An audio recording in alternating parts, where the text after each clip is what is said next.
Is $5,000 worth your kid not having a cell phone until they're 18? Most people would say, well, that's crazy. Then read The Anxious Generation and then tell me it's too much. What a time to be alive, where you can go to AI, you can YouTube, Google, everything's free. Almost our social medias are becoming like a fossil layer of who we are personally.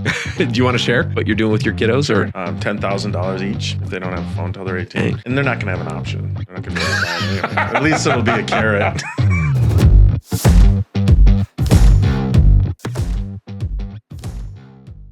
Father to two, insurance agency, and virtual assistant company owner. Friends, it is not very often that you get a legend from Minnesota to visit the blue turf. So, in honor of that, we have a bold prediction we will be making. By the year 2028, my friends, the Minnesota Vikings will hoist the Lombardi Trophy high. Woo! Adrian Peterson. Friends, you heard it here first. Nice. The Vikings will win the Super Bowl. Troy, we are here and ready to go. Well, that was nice, Brian. I appreciate that. Are you a Vikings fan? I am a Vikings fan now, my friends. Right. I want to see Troy and Tim Walz and Ilhan Omar cry tears of joy to see the Vikings win. Troy. Oh, Brian, I'm excited to be here, man. Excited for the podcast. Let's go. Oh, man. Troy, most of the time I see you, you are in your Cybertruck with the auto drive on, telling, snippets. So I'm glad you can be here and kind of walk us through from the beginning. You're doing a lot in business. I know family's important to you. Tell me more about how you got going in the insurance world, how you got to Sovital. Like, start from the beginning and just walk us through. Sure.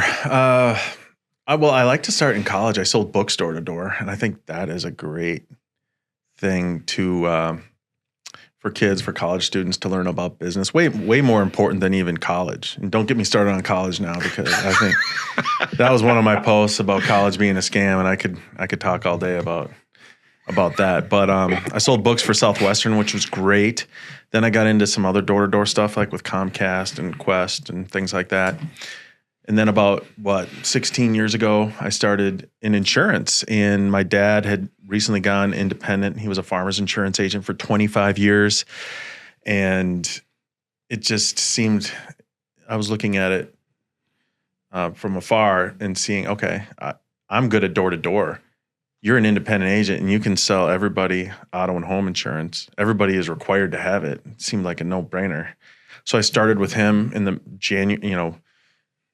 freezing cold Minnesota, January. I started knocking on doors, selling insurance. Actually, I was just focused on lead gen at that point, and helped my dad grow the agency. Like I said, that was about 15, 16 years ago. Really fun time with my dad. I bought him out about 10 years ago. In fact, I have my last payment to my dad in December. Wow. A big buyout. So that'll be nice. And, initially, and I'm sure a lot of second, third generation business owners, insurance owners, whatever, can feel what I'm saying here. Everybody thought I was lucky to be able to, I was getting handed in leads and stuff to grow the agency because I was Mike Thompson's son. And that always bothered me. And I would be really defensive, like, you don't know how hard I'm working. I'm out knocking on doors in the middle of January, freezing my butt off. I'm not getting a base. I made like $12,000 my first year in insurance. So I was struggling, but so I would always, let people know that. But the fact is, I was very, very lucky that my dad gave me the opportunity, and eventually I was able to buy the business from him. Super grateful. Not everybody gets that chance. It's hard to start an agency, especially nowadays. Imagine that. Imagine nobody, in this hard market, nobody's giving out contracts or anything. So super blessed, super lucky. And my dad still comes in the office 3 days a week or so and, has a cup of coffee with us. It's awesome. But I can quick jump into Sovital if you want to. Sure, go for it. And we'll just go from there. So about 5-6 years ago, I started working with this awesome guy to help me do in our agency, like answer phones, quoting, all the basic stuff. He did such a good job. His name's Mo. I said, how many more Mo's can we get? He said, unlimited. So he's an entrepreneurial guy, very charismatic, very sharp, great English. And I knew that if anybody could make it happen, it'd be him. And I just trusted him. So we started Savitel about 4 years ago, and now we have about 250 virtual professionals that help not only insurance agencies but business owners of pretty much any business around the country. We're getting into attorneys, dentists, anybody that needs help. Wow, 250? And so Mo was the catalyst here where you said, if we could replicate what Mo's doing. Absolutely. I was like, I trusted Mo. I still do. He's a great guy. And he was right. I mean, it was a great move. He brought in some great partners that I'm partnered with too, in Islamabad, Pakistan. But now we are diversified out to the Philippines and Sri Lanka as well. So we're a truly global company.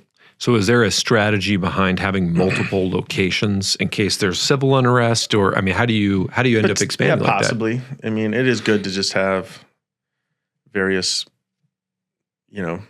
countries, various locations.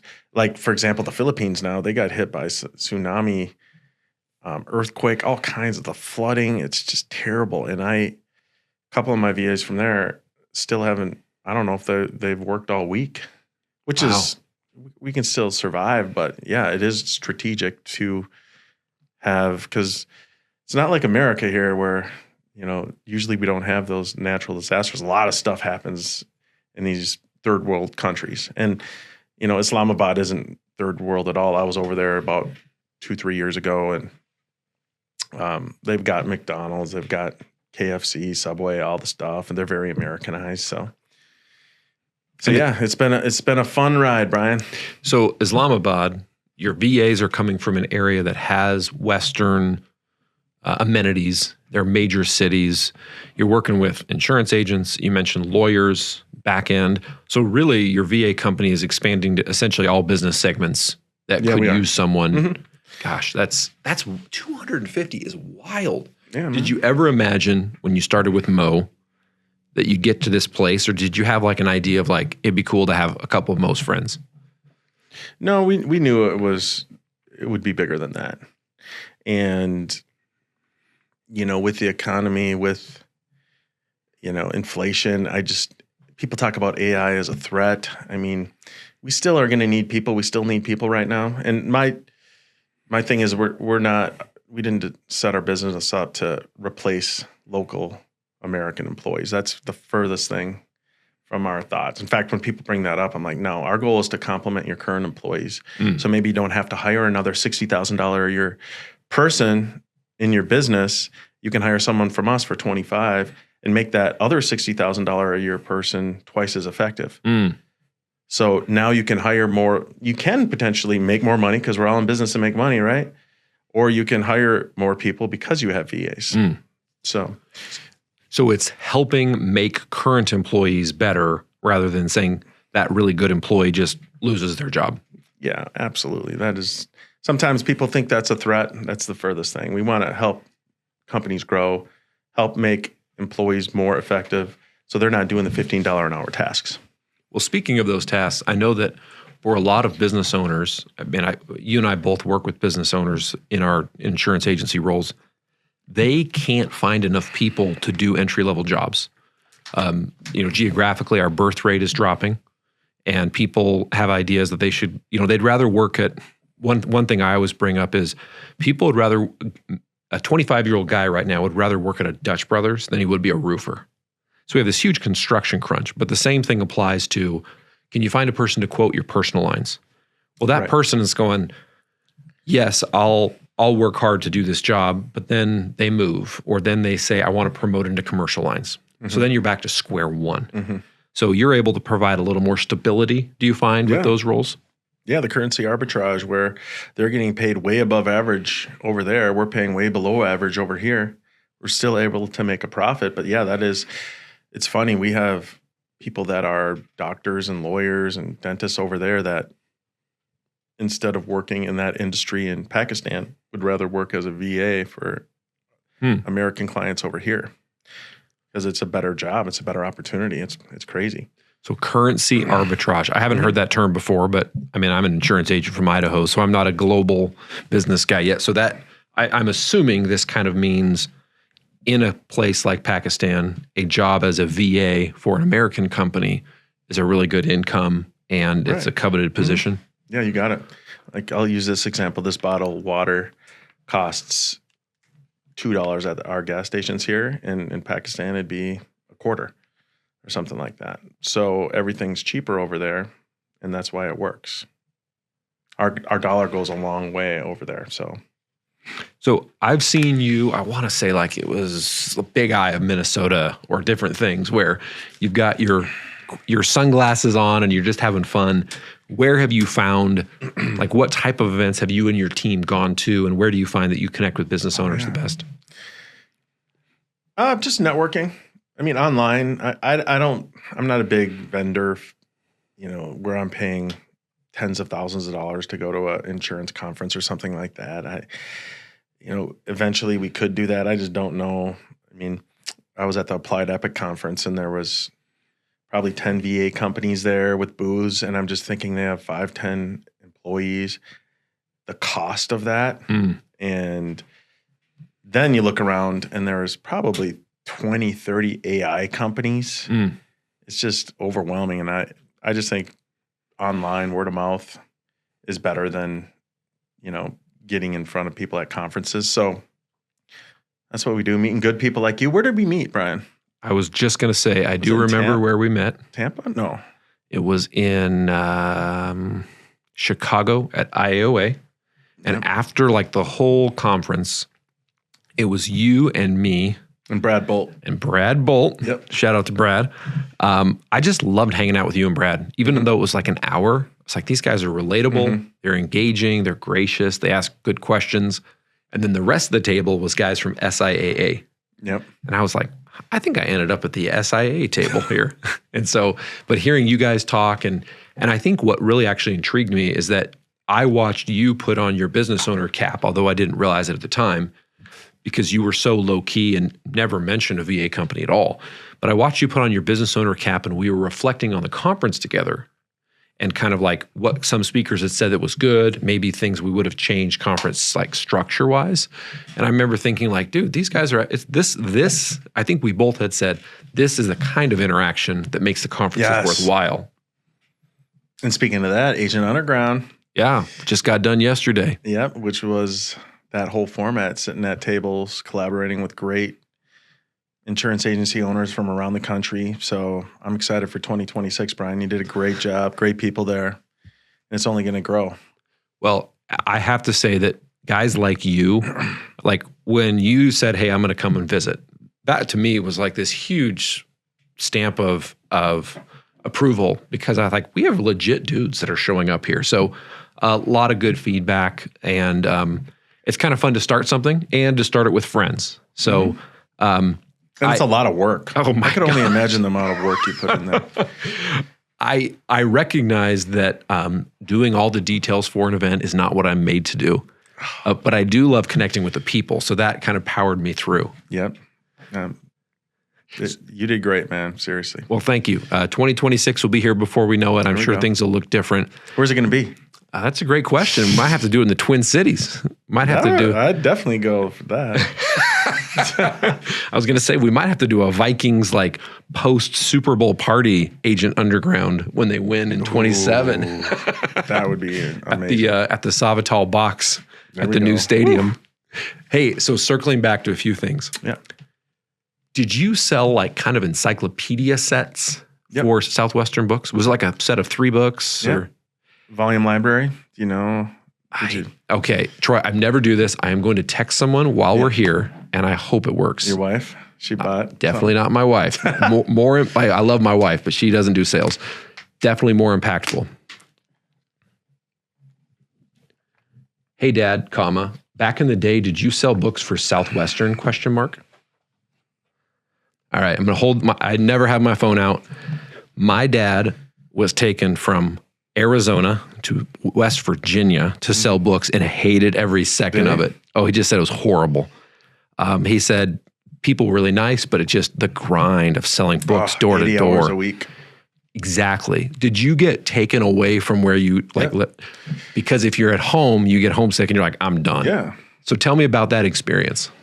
Well, the first summer was you go to Tennessee for sales school, which is super intense. They try to make it intense and long.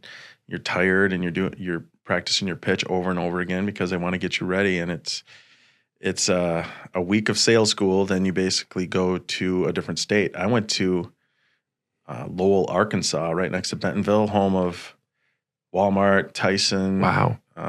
There's one other big company there, but Bentonville, Arkansas. That was crazy, and had a great first summer. I was able to pay my way through school. I did it 3 summers. Recruited kids.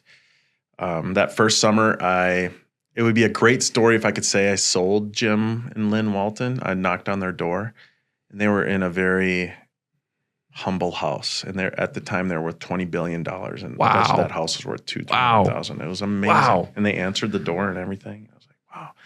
But they're like, we're pretty dialed in on books. So my heart was just pounding. I was like, this could be the coolest sale ever. But dude, that was a brush with greatness because the Waltons met you. That's right. That's right. So, but it teaches you tenacity. Yeah. I mean, you get up 7:30 in the morning.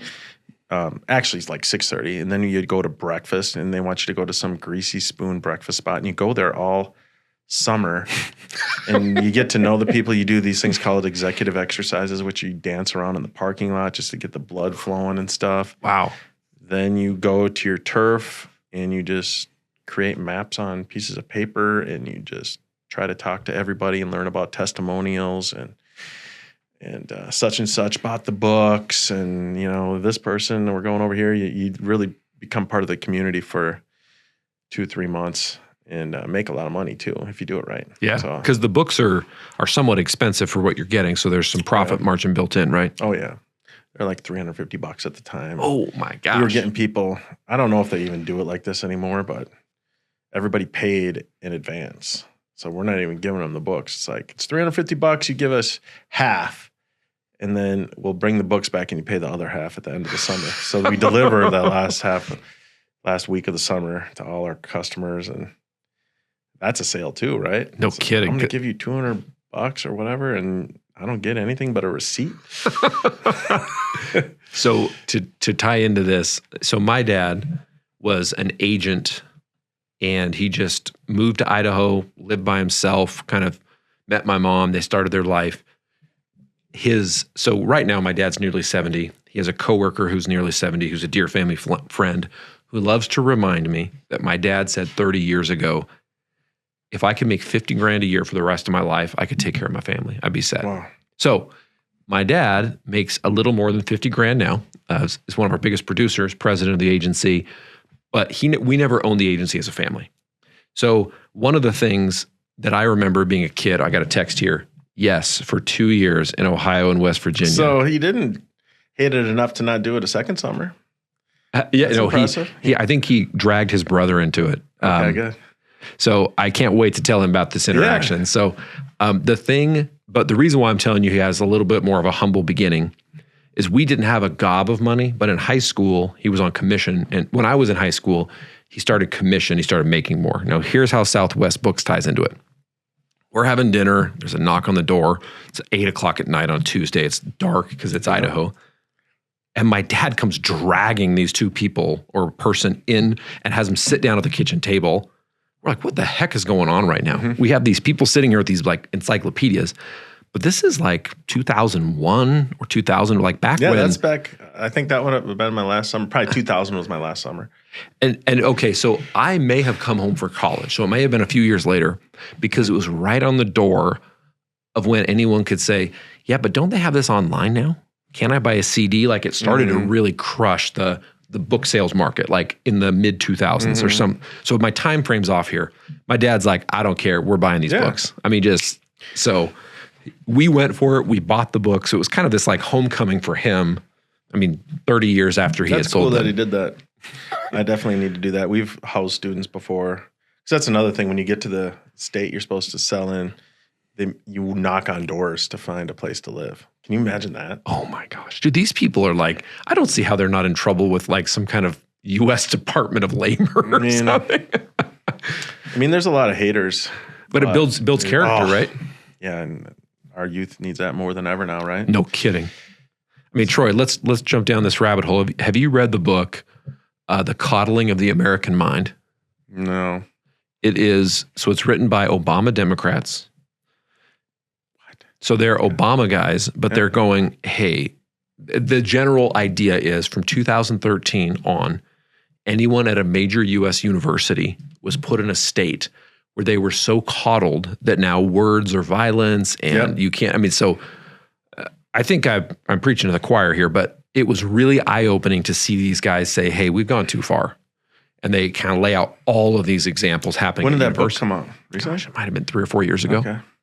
It's I was right in the middle of the woke time too. It's I'll definitely read it. Yeah, it was eye-opening to see, and I think it's a condemnation on Gen Z a little bit here, but hopefully, I mean, that's not every person, but they just were giving examples of the mindset that was put in place by the colleges and universities for that generation. So earlier you mentioned 250 VAs, and I have to go back to this, and Troy, I'm spinning out of control here.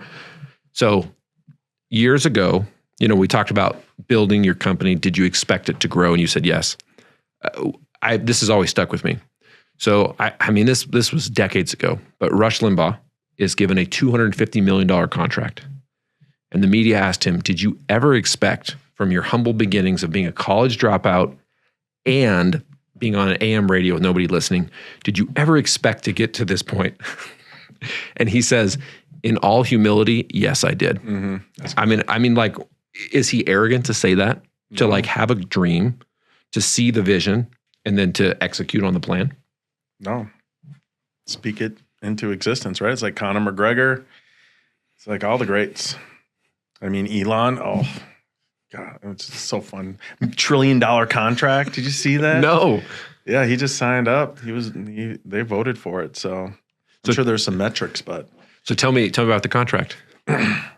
Tesla's going to pay him $1 trillion if he hit some benchmarks, which he has a pretty good track record. So he does.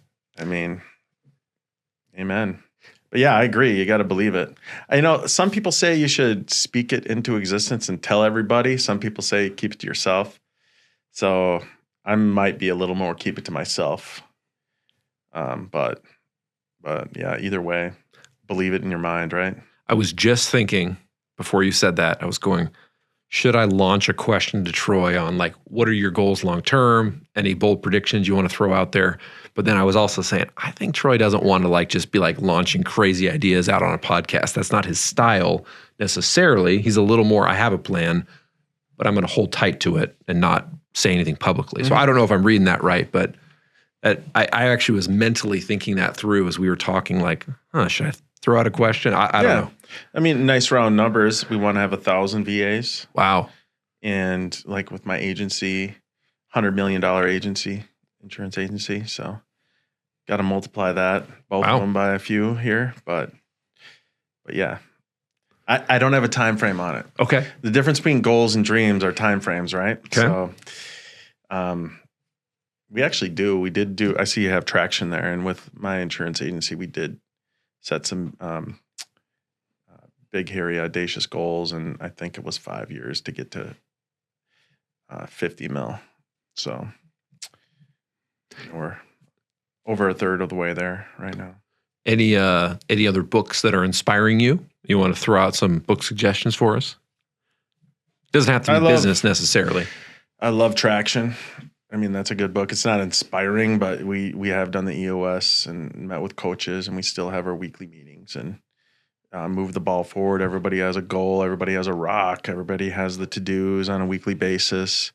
So that's good. I mean, I just bought Balls by Clay Travis, Rush Limbaugh's predecessor. So that's about the new. It's probably similar to what you said, that other book where, what was the name of it? The Coddling of the American Mind. Yeah, I think Balls is like how, especially the younger males, they've really been drawn to Trump. They've really been becoming more conservative. Sports are involved somehow. And it's just kind of the opposite of coddling. It's just like, stuff is kind of swinging, the pendulum swinging back a little bit. And It's funny, the getting into politics a little bit, Democrats, liberals, they're saying we have to do something. We got to get more males into our party, but they really have no way to do that. Because you can't say, come to our party and be more like a woman. It's like you can't suppress masculinity yes, and draw men. And they're not changing. So we'll see how that works. But so did you see, and I'm not making a political judgment here, friends, so don't judge me. During the 2024 election, which I know already people are like, don't talk about it, but strategically, you're building something. The Democratic Party and the Republican Party literally get $1 billion.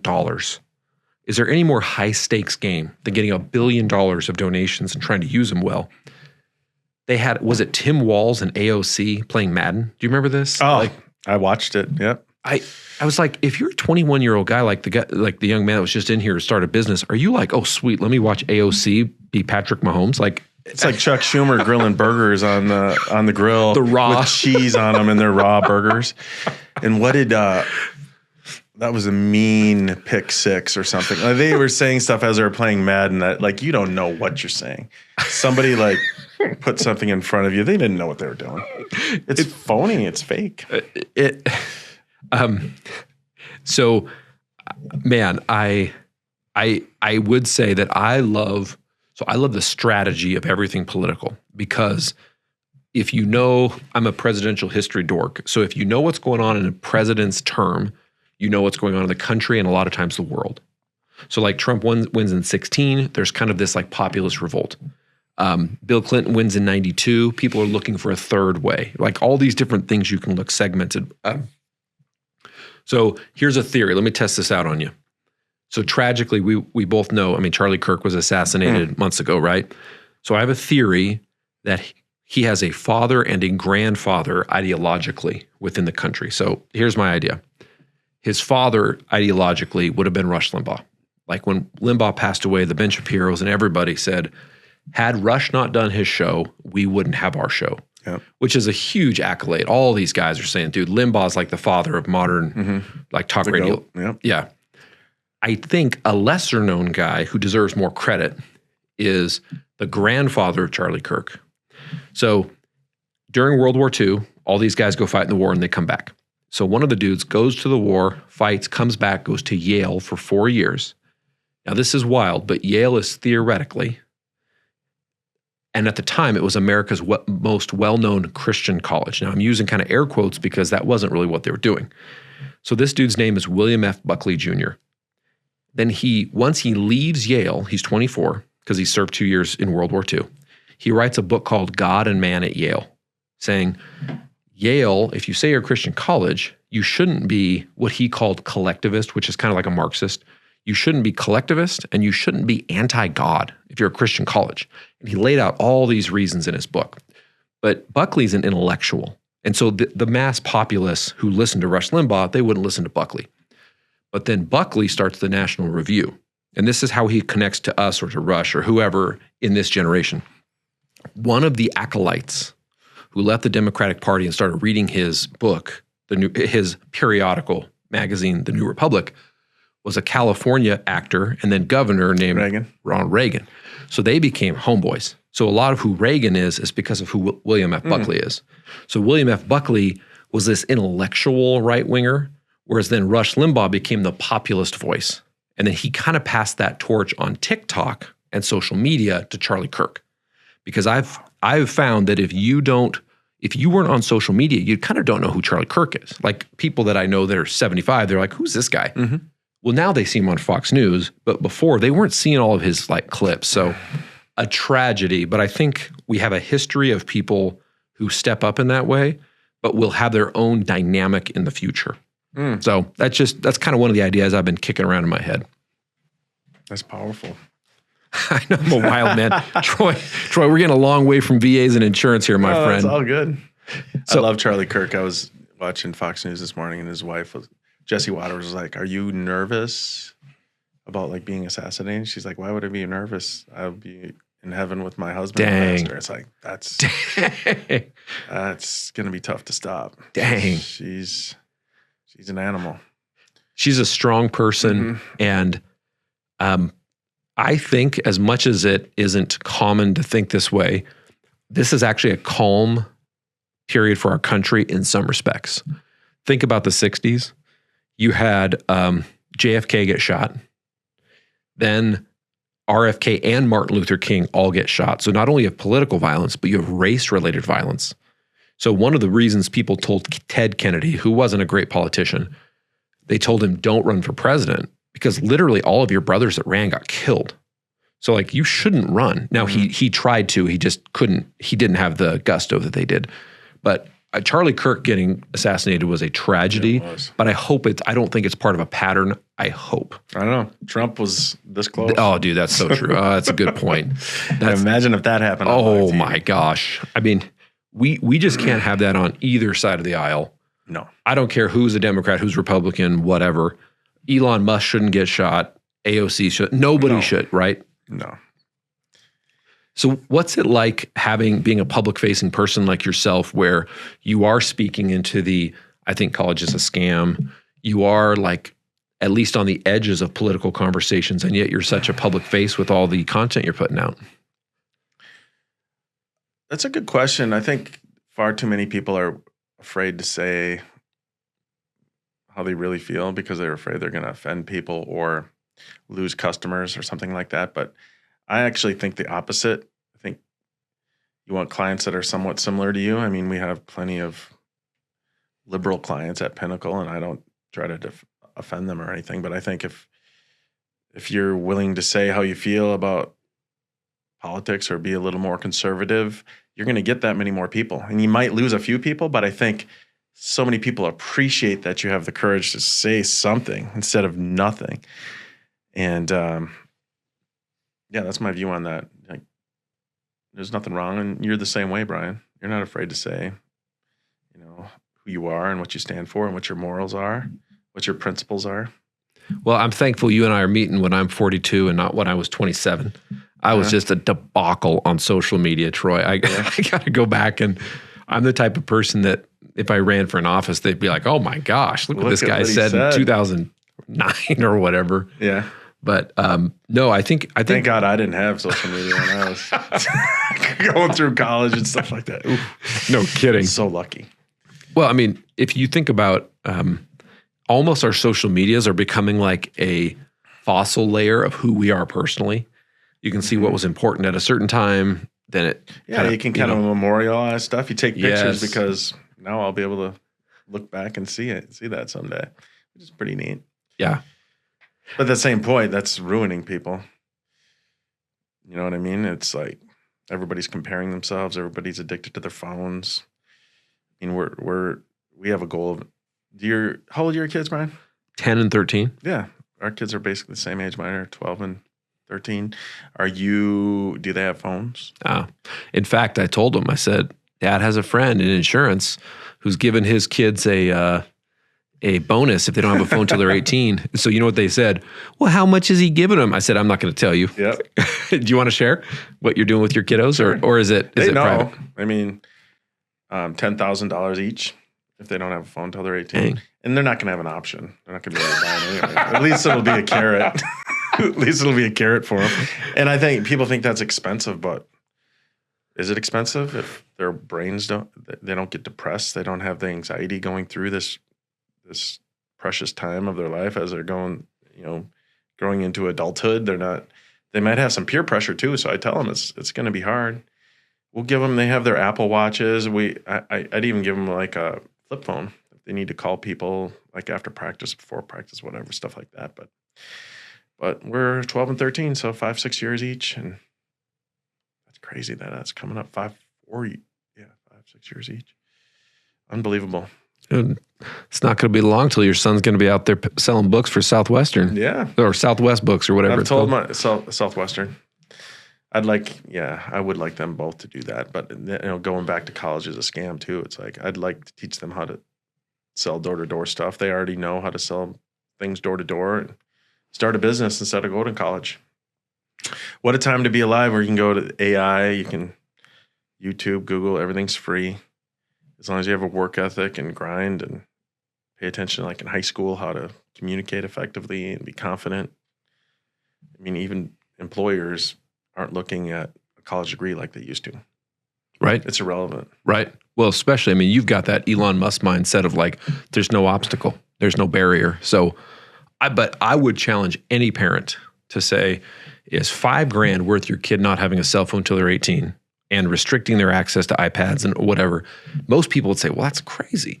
Then read The Anxious Generation and then tell me it's too much. I mean, to have these girls think like, I'm never enough, I'm never going to be pretty, all this BS, it's ridiculous. So I'm grateful to God that as a kind of an old millennial, I was in a spot where we didn't have phones. Well, now my kids don't have phones and they cry every once in a while about it. But because we're in a homeschool co-op, the kids don't have phones. The pressure's not there. Yeah. They have like a little Google chat. It's the tamest thing in the world. They're not sending crazy pictures or anything. It's like dumb memes and kids just talking to each other, right? I mean, you and I are the AOL generation, I'm thinking, right? You were on AOL chat? I was probably before that. Okay. I mean, when I was in college, we would laugh at the kids in the computer room. It was called the fishbowl. It's like, man, they're all rich now. I didn't even use a computer, really. There was a few computer classes, but yeah, I missed that one.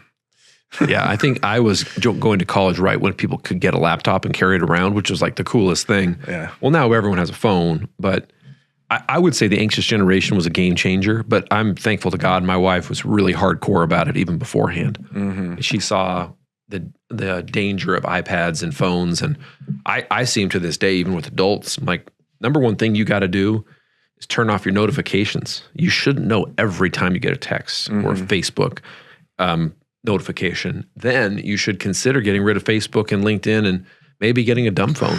I mean, it's coming back, right? Aren't people getting more and more dumb phones? Yeah, it is. And I've tried all that. I mean, you probably didn't know this. I had a whole flip phone challenge that I did right before COVID. I was all in on the flip phones. Angel helped me put the whole program together. It was awesome.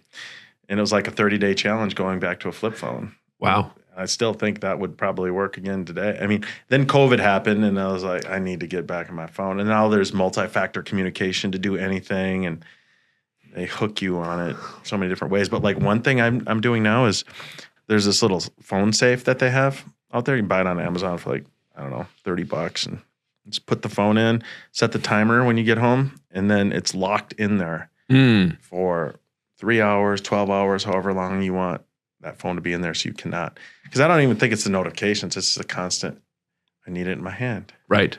I need to look. I need to scroll.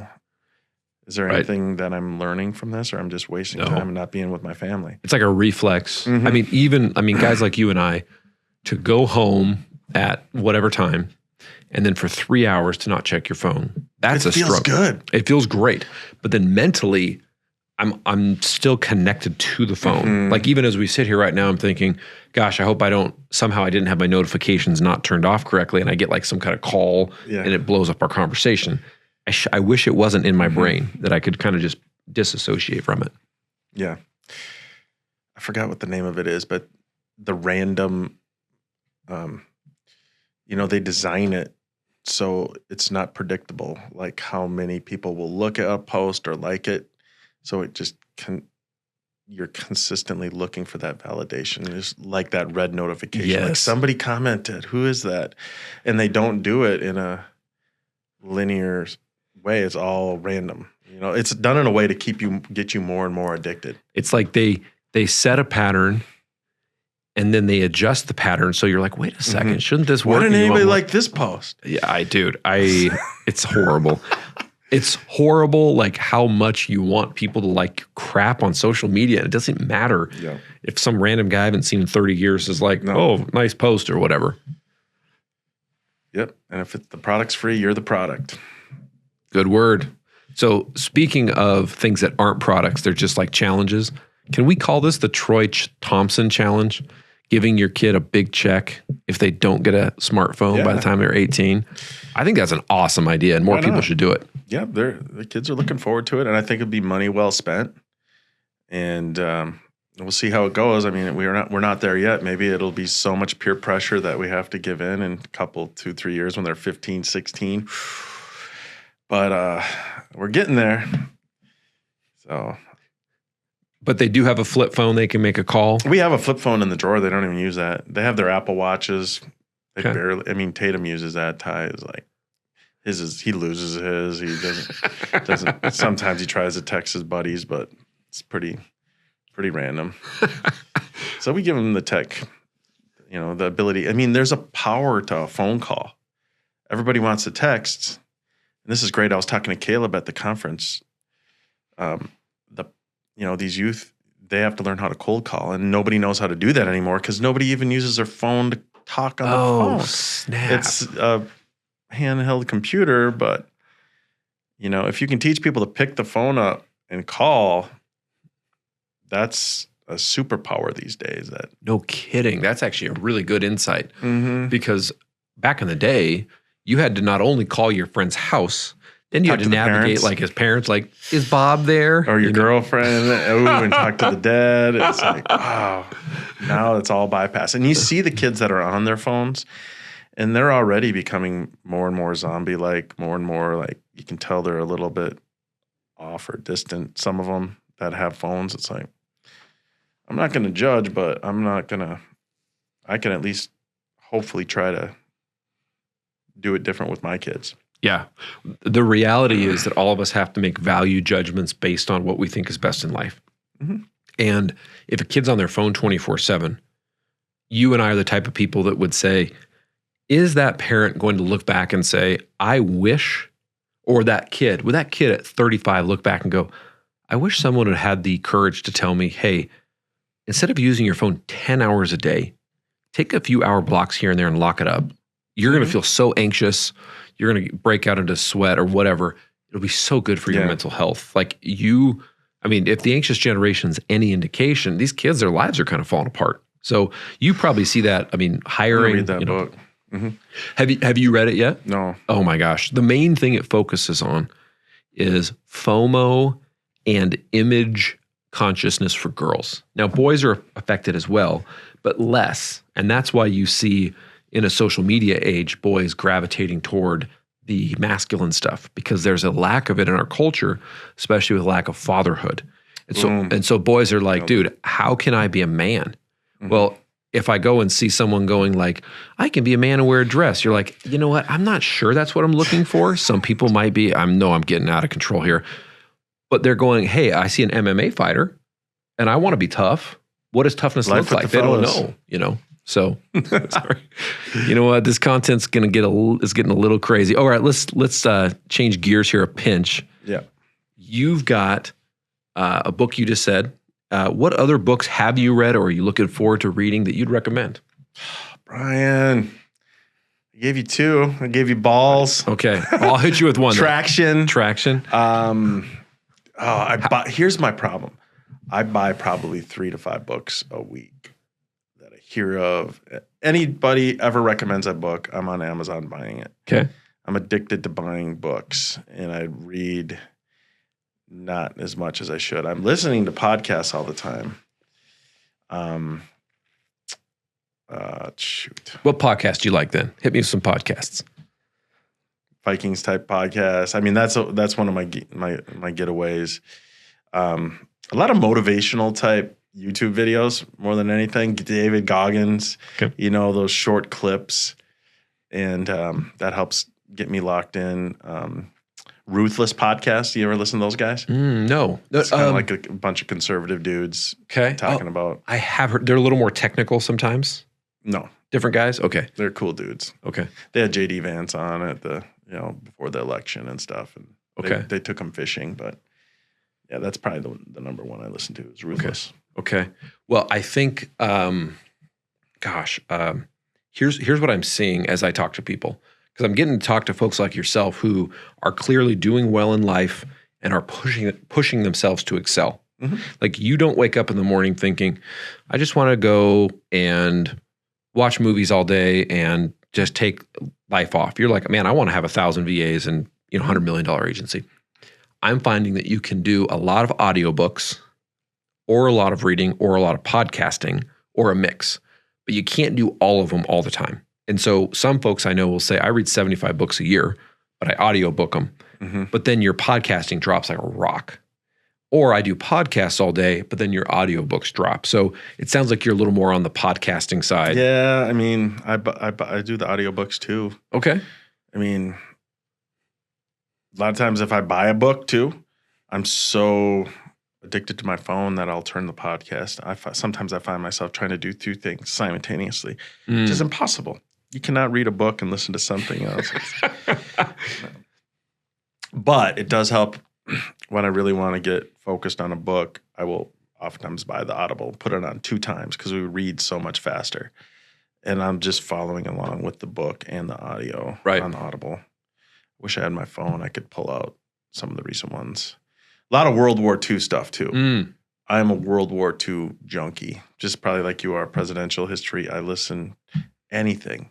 And now with AI, every single book ever written, anything is done in AI with some cool British voice or something. Dude, just that's legit. Listen for days to that stuff. Oh, so interesting. So I have a theory that the least what's the sticky version I can do of a book is to listen to it. Now it's helpful. The most, and it's listen, and the stickiest, well, there's 2 sticky. Just reading, but that reading takes a lot of time if you're just reading. But if I listen and then I go back and highlight things I like, it sticks really intently. So for instance, Walter Isaacson, who's like one of the top biographers in America, he did Elon Musk recently. And it was cool to have him. That's one that that's a long book. It's a long book. I listened to a podcast, and that was at least an hour talking about the book. And I wish I could tell you that podcast, but this guy breaks down books. But I love it. I love the Walter Isaacson. Such a good book. I find, because I'm not a science person, I'm just not like, I want to hear about how rockets are made, that the rocket chapters, I don't want to go back over, but I do like going over the human dynamics of how he interacts with people.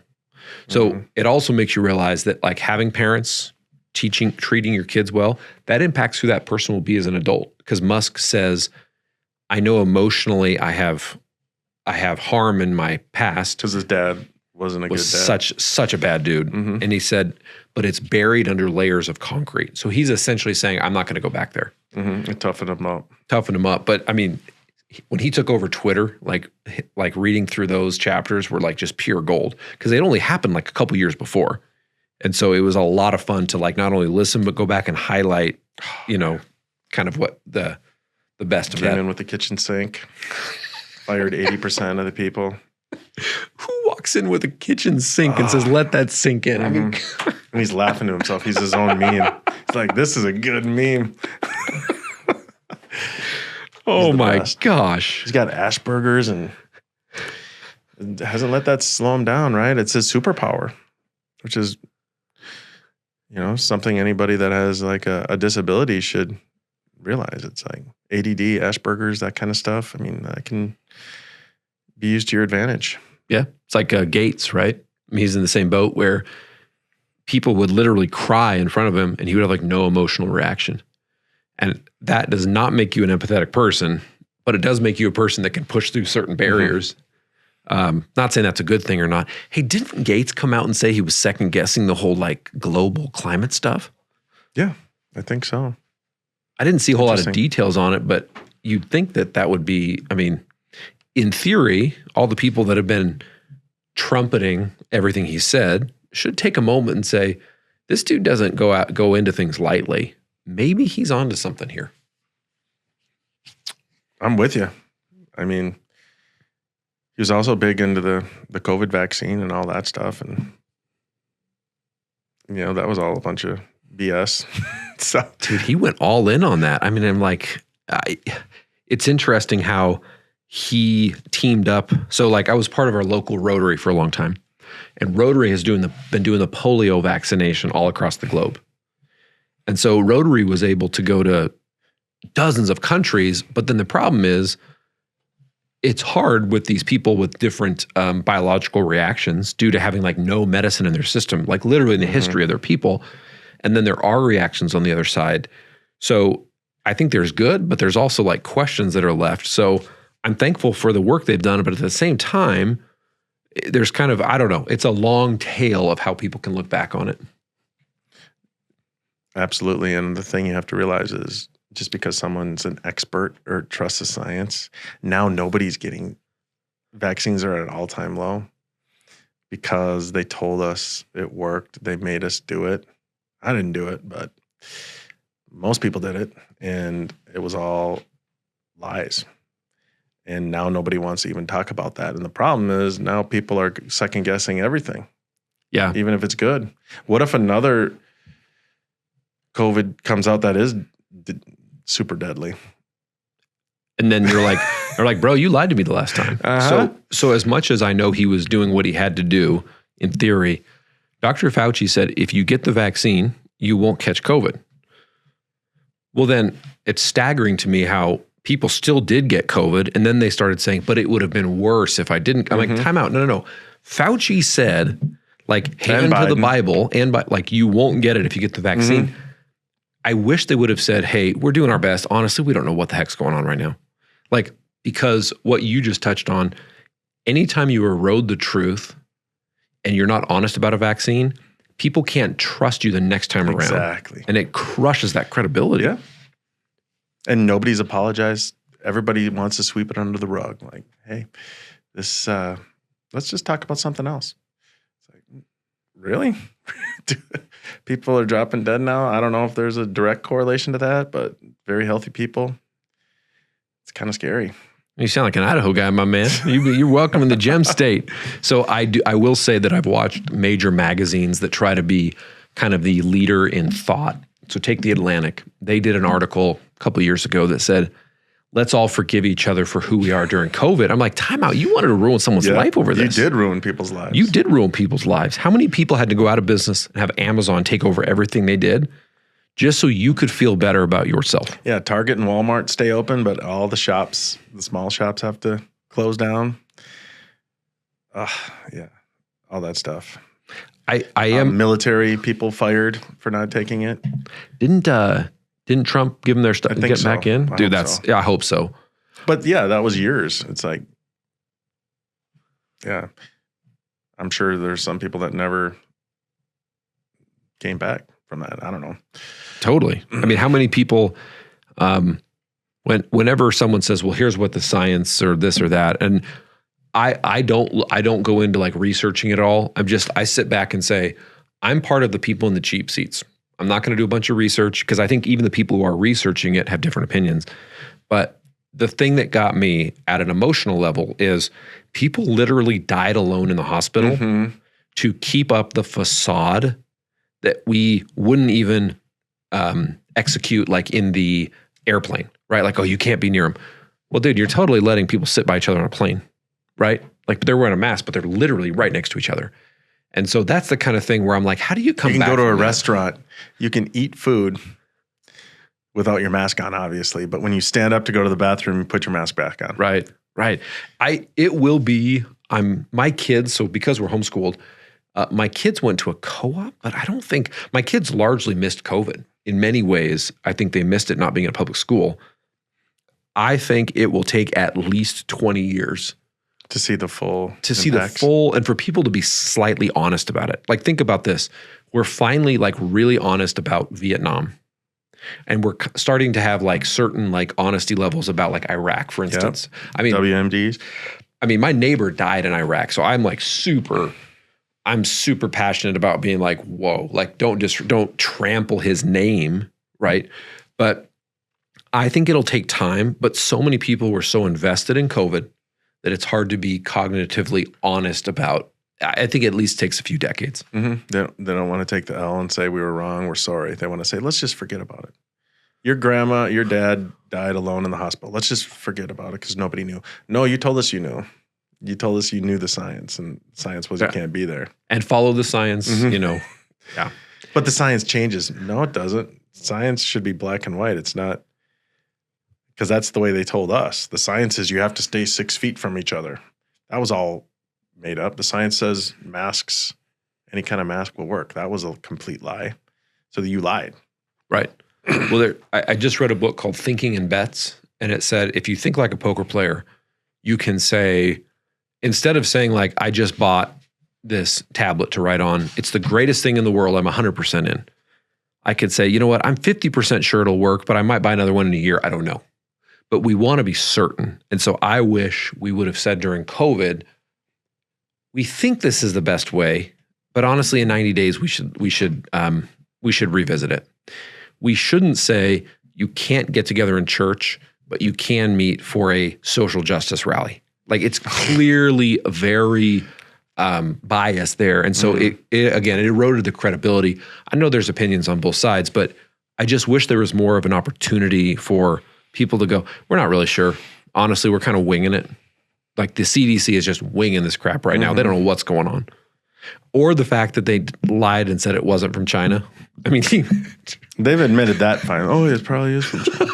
But they even Jon Stewart was like, there's a Wuhan lab, that does the COVID, whatever, right there. You're telling me there's no correlation. So that was legit. That was legit. I felt like that was his truth teller moment, because if I remember that clip correctly, you could see that Colbert was like, how do I rope? I mean, dude, Colbert did like the get vaccinated dance on his show or some cringe. So bad. Troy. All over the place. I love it. Troy, we're all over the place, dude. Anything else we can talk about? I mean, you have so much. I mean, we could talk for 4 hours, but like, what else is on your mind these days? Yeah. I mean, one thing Angel and I were doing, Angel's my partner, he's here, is just before we came on, we were kind of whiteboarding a presentation for Savitel and how it works. And it's like, a good way to look at it is if you make, let's say, $100,000 a year, and just to make it easy, out of that $100,000 a year, half of the time is when you're really making the money. The other half, you're just doing busy work. Getting a virtual assistant will help you transform that other half so you can double your effectiveness and actually go from $100,000 a year to $200,000 a year.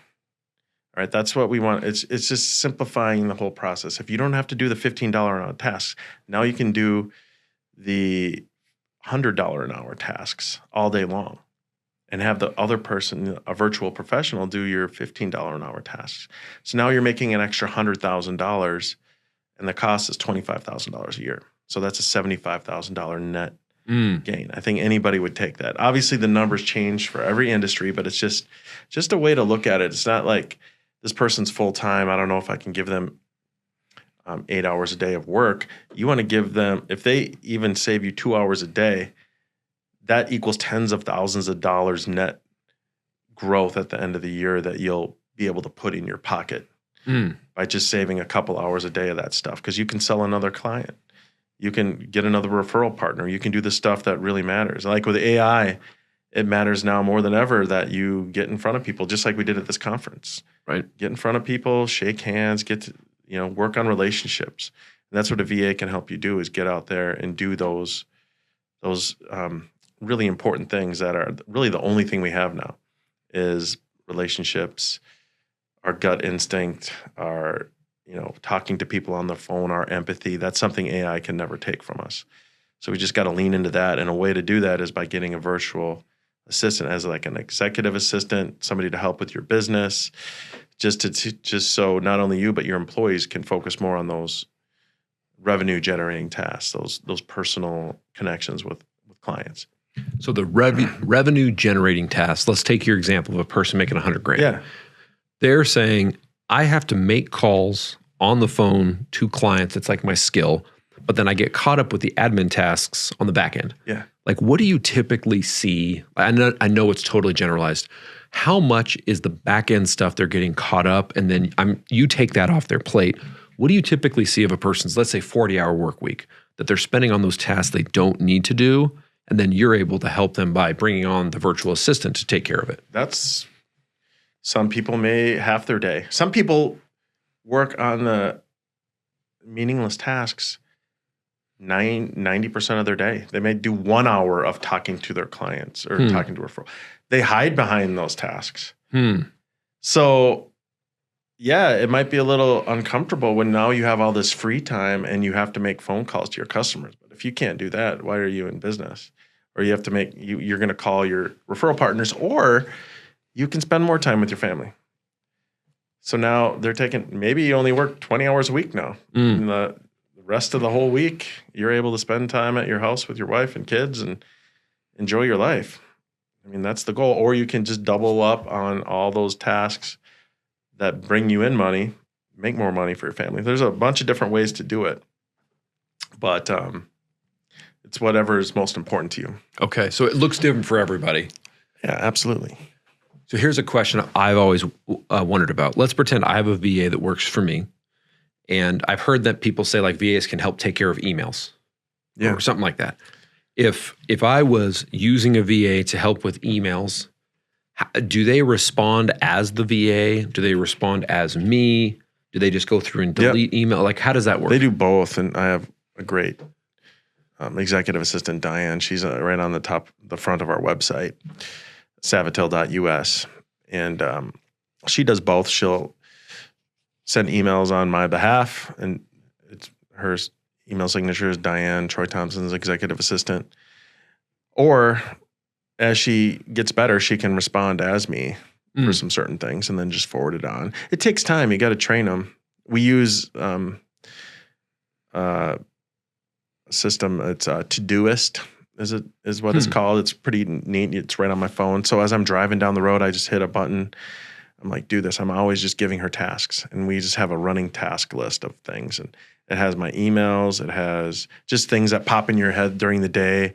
And she's always maintaining that and helping me check stuff off the list and asking me if I did do this. And like my continuing education is due at the end of the month, and she's hammering me on that to get it done. And all those little things that you just push off. But if you give someone, I really need someone, and not only to look at my emails every day, but to call me, to text me, to direct message me. All these things to break through the noise. Like, Troy, have you done this yet? I'm going to call you in the morning. I'm going to call you at the end of the day. I'm going to email you, text you. I know, Slack you, Teams you. She can use any way it means if it's important. And then manage the calendar. Just managing your calendar is a game changer. Where I'm out of town now, Ty has practice at 3:30. She is making sure my wife knows where to bring him for basketball and when, and reminding her and all that stuff and getting it on her calendar. To help set up date nights for my wife and I once a month. So, you know, it can be personal too. Okay. And my wife thinks I'm great. She doesn't. She actually knows Diane sets that stuff up because I have Diane call her. It's great. She's an intermediary too. If I know if I have to call my wife and she's going to yell at me, I'm like, Diane, tell her about this. You know? Troy, and then she has to be nice to Diane. I mean, she likes Diane. So it's good for your marriage too. So Todoist is what that list is called?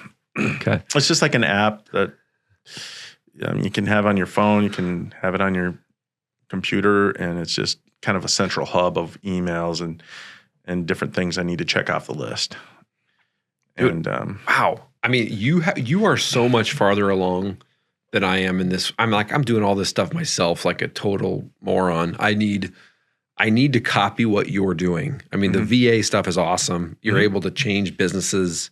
You're able, to change the lives of people in businesses by not having people get let go. Let's just be clear. By taking the stuff that you should take off their plate and allowing them to focus on what they can do better. Yeah, it's a global economy now, and you're exactly right. I never would like to be responsible for taking jobs, and that's really not the case. Because if you can bring in more revenue because you have a VA that makes your current employee twice as effective, now you can hire more local people. Yeah. Now you can grow faster. You can hire more producers because you have more revenue. Yeah. But a VA is a solve for that. So well, and I think initially when I heard about VAs, I always thought, oh my gosh, this is the worst thing in the world. Americans are going to be sitting at home wondering where their jobs are. The reality is, the more I've gotten to see the business world, there are just tasks that Americans aren't going to do long term because they'll be trying to take another job, they'll move out of state. those jobs aren't easily filled by Americans. So VAs and AI are just part of what the future has for us. And people will learn to harness those things rather than try to be afraid of them. Yeah. It's just like AI. People may be threatened by AI, just like VAs. But you can get AI, but you still need someone to run it. You can get VAs. They can run your AI now. And that way you can just focus on the stuff you want to do. Nobody wants to learn how to use AI and all the stuff with that. But if you have a VA doing it, and now that VA is 10 times more powerful because they have this superpower of really getting good at using AI to grow your business. That's an idea. That's a way to win. Troy, I love what you're doing. I love the business you've built. Obviously, we have a connection with the insurance industry, but I think we've also built a friendship. Oh, yeah. But then I respect the heck out of what you've done with Savital. And just the little things like you saying, hey, a personal assistant helps do all these things. That's the kind of thing that a couple of years ago, I would have thought I could never have an assistant like that. Now I'm like, maybe it makes some sense. Maybe I got to look into it, right? Absolutely. I mean, just to kind of go into what Diane does, we need someone to help break through the noise. We can all get an AI program that's like, this is your personal AI assistant. But if you don't go in there every day and look at it, sometimes you're like, I just don't want to deal with it. It's not going to work. But if you have someone, a real human, that's their job, is to make it work and ping you and call you and like, hey, you need to get this stuff done. How are you doing? I want to give her ownership of that. And eventually, like I forward my phone calls to her, so she's answering, hey, this is Troy Thompson's phone. I'm Diane, his executive assistant. She's sending me the Slack messages on who called, so I know who I want to call back and stuff like that. So I don't even have to take calls. But where was I going? We just need someone to break through the noise to manage our day to day. And I really do think that's the future, having someone do that for you, so you can just be more present with your family, focus on the big things for your business, and grow your business, help your employees, help your VAs. So you are, in a sense, Diane is, because she's the VA for you, she's taking stuff off your back end, the stuff that you would just, it would just grind you down, just like you're offering to do for anybody else. Yeah. Yeah. And people don't think of the personal side, the executive assistant side as much. They think, how are they going to help me do my business? But I had her call when I was in Spain, call the pool company and close down our pool for the winter. I mean, anything you want. Why do I have to call the pool company? Why do I have to call the cable company and ask about this? Why do I have to? She's got Ring Central.